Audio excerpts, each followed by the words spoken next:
Welcome to the Ryan Pineda Show,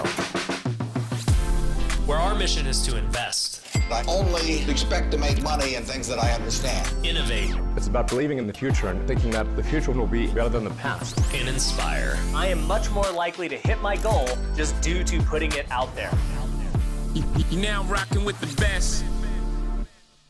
What's going on, everybody? Welcome to another episode of the Ryan Pineda Show. Today, we are going to be talking about how I pay my employees.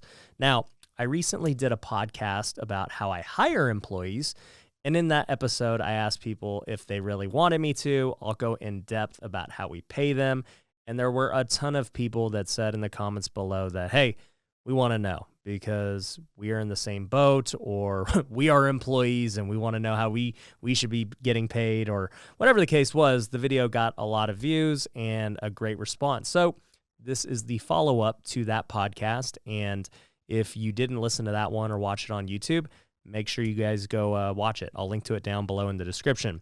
Also, before I jump into it, make sure you are subscribed and that you leave a 5-star review.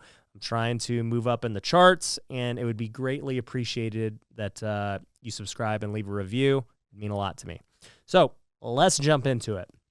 How I hire was great. So, talking about how I pay people is the second half of that. And when it comes to pay, I think there are two things. Number one is how, okay? That's the first thing you need to think about. And the second thing you need to think about is who. Okay, who and how. So let's talk about the how. There are really 4 components to pay: salary, hourly, commission, and bonuses. Okay. Now, I think every position, regardless of what it is, should have some element of bonus or commission. That way, your employee or the person working for you is striving to achieve more. I think a lot of employees that are just strictly hourly or salary, they get complacent. They just kind of do the minimum for what it is their job requires because they don't really have upside. So you always want to create some type of upside for an employee. And that can be done through a bonus. That can be, monthly, could be weekly, could be quarterly, could be yearly. Just have some type of bonus structure or commission. If they're doing something that produces revenue for your company, give them a commission on it, even if the majority of their pay is salary. So I'll talk about different examples later on here in the podcast. But another thing to think about with bonuses or commission is it can be individual based on things that they are directly responsible for, or it could be company based. I do both. I've got company goals, and when we hit our company goals, I pay our employees for the goal, and then I've got different individual goals if they get a certain amount of deals or close a certain amount of revenue or things like that. So it's really flexible. That's the point. But you want to have some type of thing that gives your employees upside to make more. So that's definitely a given. Now, on other parts of pay, you've got to decide whether you're going to pay hourly or salary, okay? Or you can just pay commission only depending on the position. So I'll give you a couple examples. Number one, like the janitor, all right? The janitor is going to be hourly or salary. I mean, there's not really any way that the janitor could go create revenue for the company or do anything that's commission-based. He's not getting he's not getting paid on, how many toilets he cleans. He's going to, be an hourly worker, or, he's getting paid a salary every month. One of the two. Same thing with just the people you see at McDonald's. Like, these people are hourly employees. They're not even getting paid a salary because they're such similar words. I keep kind of tongue twisting them. But they're not getting paid a salary because probably they're not that dependent. And, you want to just make sure they're getting paid for the hours they actually work. If you are going to pay somebody salary, you need to make sure that everything is set in stone of like, hey, there's no time that you clock in, clock out. Like, there might be like a set hours, like, hey, I need you in the office at this time, but the reason you're on salary is if I need you outside of office hours or I need you longer, that's why you're on salary. You got to do whatever it takes for your job's position. And this is the way that I lean towards most of my employees. I don't really pay anybody hourly. Everyone is pretty much on a salary basis or a per project basis. And the reason is in all of my businesses, whether it's house flipping, whether it's social media, whether it is my education company or my tax company, we don't have hours. Like, we are working around the clock. Granted, we're in the office at certain hours, and they know when they have to be in the office, but I also expect them to answer their phone outside of the office when we've got a situation or we're talking about tomorrow or something like that. Hourly employees are not like that. They're not getting paid when they're off the clock. So you can't reasonably expect somebody who's hourly to be answering their phone outside of work. Like, they're checking out. They're clocking in and clocking out.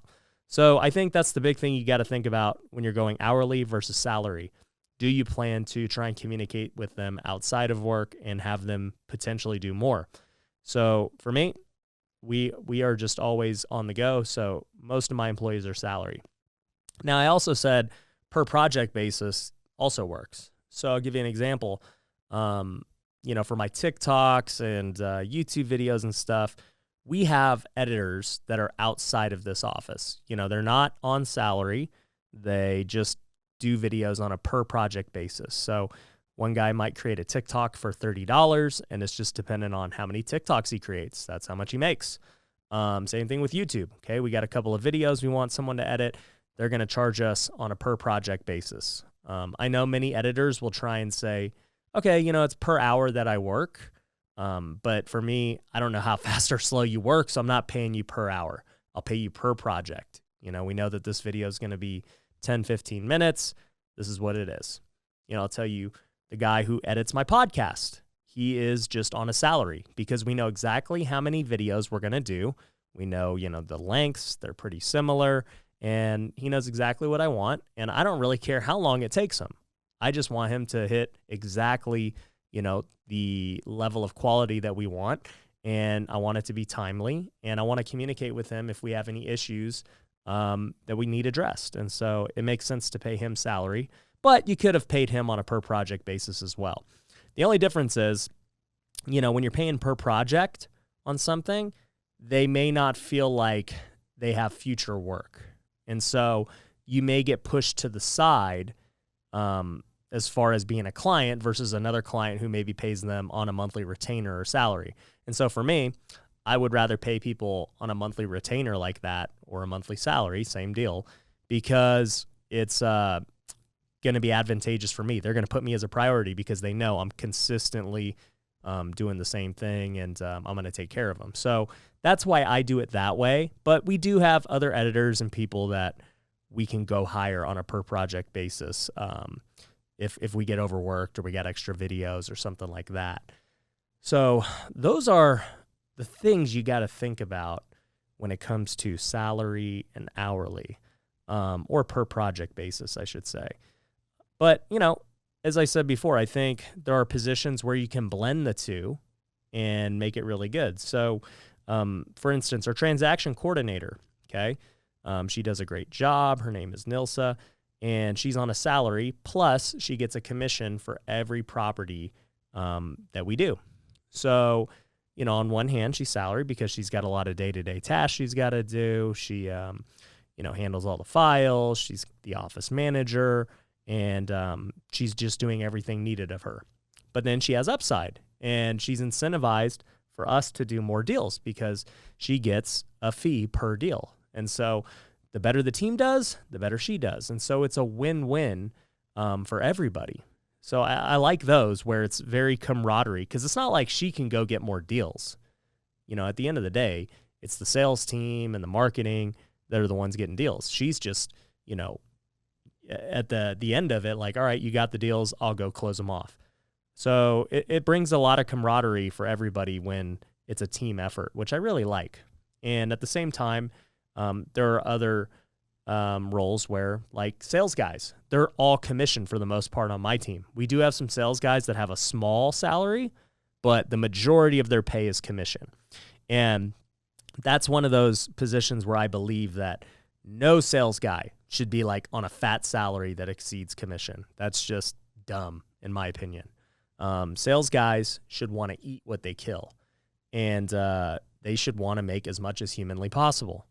That's what makes a good sales guy. Sales guys don't want a cap. You know, if there's a sales guy who only got paid salary and it didn't matter how much they sold, do you think they're going to be motivated to sell more? Like, no, they're not going to do that. But if they get a good size commission relative to what they're doing and the amount of money they can make is unlimited, then they're going to just keep making more money if they're a good sales guy or sales girl. In fact, you know what's funny is we've hired a couple of women recently, and they're like crushing it. So I'm going to quit saying sales guy because our sales women are doing really good right now. So yeah, I think you got to really look at the position for, you know, what's best, whether it's hourly, whether it's salary, whether it's commission, whether it's a blend, whether it's a pure or, you know, a per project basis. It's just going to be different all across the board. And one thing I'll say is, don't think that just because somebody else does it a certain way means you have to do it a certain way. You know, my COOs, none of them are on salary. They all are on a commission basis, and their commission is based on the company as a whole because that's what they control. And so they're getting a percentage of the total company profits. And I love it that way because their vision is aligned with mine. Like we want to make more profit as a company, and that's their whole goal. So they get to dictate, all right, do we need more salespeople? Do we need to spend more on marketing? What kind of tweaks can we make to get an overall profit gain? Versus, you know, a lot of people would tell you the COO needs a big salary. That's just normal for COO. And then like maybe a small bonus or commission based on company goals. That's what a lot of people would do. I don't believe in that. I would rather get somebody who's with me on this essentially as like an equity partner, and, you know, they're not taking a salary, but I'm giving them more commission and rewarding them even more for the company's success. And I have found that that's made our companies much better. And in the end, for me as the business owner, when somebody's all commission, I have the least amount of risk possible because I don't have this monthly overhead that I have to pay if we don't make money. Like my COO's not making money if I'm not making money. And my sales guy's not making money if I'm not making money. So, you know, I don't have to ever worry about paying people if we don't make money. So for that reason, I prefer going commission whenever possible. I prefer it not only for me as the owner because I have less risk, but also my employees prefer it as long as they're good with it because they're going to make more money than had they been salary or even a blend. So I always offer it to, you know, my employees in some type of way. And another example, that would be my project manager. You know, a project manager is another position where many people would say, oh, you need salary or you need whatever. My current project manager doesn't have a salary. He's pure project basis. We pay him a flat fee on every project, and he's going to make more doing it that way than if I paid him a salary or if I paid him hourly. So you can be creative. You don't have to do what, you know, the world may tell you to do. Here's a quick word from our sponsors. Are you thinking about buying a home in Las Vegas? My brokerage, Forever Home Realty, can help. We're seeing a huge influx of people all over the country purchase here. Many are fleeing California and other high-tax states to move here where it's much more affordable and tax-friendly. Whether you're thinking about buying a primary residence or an investment property, Forever Home Realty can help. Go to ryanpineda.com/Vegas to get a free consultation from one of our agents. Once again, that's ryanpineda.com/Vegas. One of the hardest parts about real estate investing is finding a good contractor. That's where Southwestern Custom Construction comes in. They've been doing remodels in Nevada and Arizona since 2006. As a fully licensed and bonded general contractor, they're able to help with any type of renovation, all the way from an entry-level fixer-upper to a custom luxury home. Southwestern Custom Construction specializes in working with investors. I've personally used them on many of my projects, so I know their team is legit. If you want to get a bid on a project, head over to customhomenow.com. Once again, that's customhomenow.com. One of the best ways to get off-market real estate deals is through cold calling. And if you want to reach as many people as fast as possible, then you need Batch Dialer. With their predictive dialing technology and built-in CRM, Batch Dialer is one of the top dialers in the industry. You can switch between single or multi-line dialing, as well as do voicemail drops and call recordings. And for being a listener of The Ryan Pineda Show, you'll get a 7-day free trial. Just go to batchdialer.com/Ryan. Once again, that's batchdialer.com/Ryan. Now, back to the show. All right. Now, let's transition into the who. We talked about the how of how to pay people, but, the who is the next biggest part for paying people. Some people prefer stability, okay? Others don't want a cap. So if you get an employee who's really dead set on having a salary, it does not mean that, that makes them a bad employee or anything. I mean, the majority of the workforce is like that. They want some type of security. That's why they're not entrepreneurs. That's why they don't own a business. They want security. So if they want security and that's going to make them perform at a high level because they're not like mentally worried about, the next deal or the next sale, cool. As long as it makes sense for your company, you can pay them a salary. There are other people, like I said, with sales guys. They don't want a salary. They choose. I give them the option. I say, hey, you could take a small base salary and then less commission, or you can take no salary and more commission.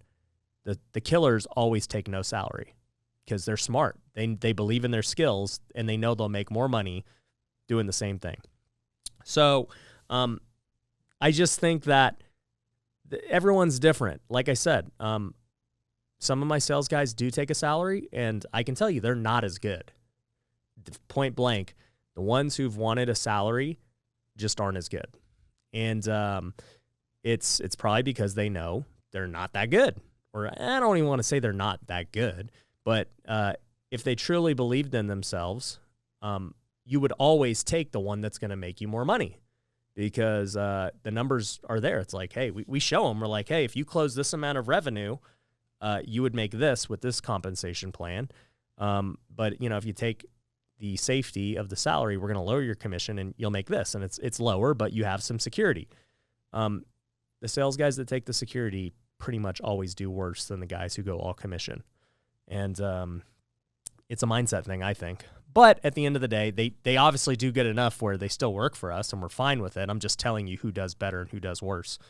So, it really just depends on the person. If you are going to give stability, you should limit the upside. They should not get both. It's like I always tell them, it's one or the other. All right, you want stability?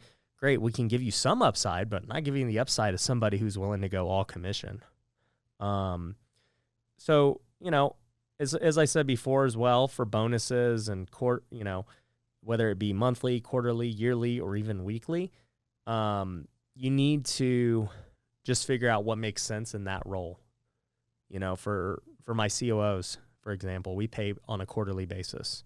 So, house flipping is very up and down. You might have a really good month because a bunch sold. You might have a bad month because, closings got delayed or things that are out of your control.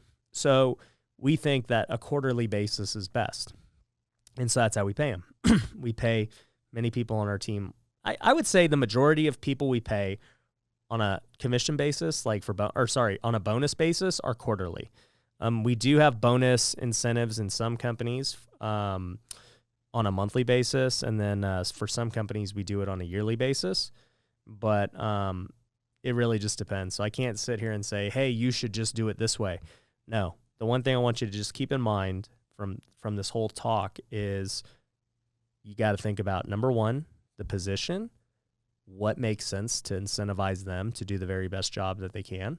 And is it even a position that can have like a lot of upside? I mean, the reality is like the front desk manager doesn't have a lot of upside. The receptionist doesn't have a lot of upside. I mean, they're going to have to be salary.